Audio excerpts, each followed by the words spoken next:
இல்லைங்க.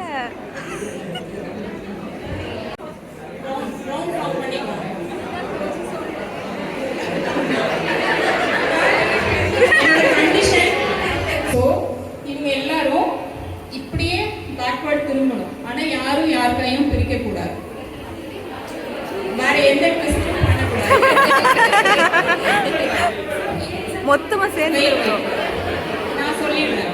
நான் எப்படி நிக்கணும்னு சொல்லிடுறேன். விட்டுரு. திரும்பணும்.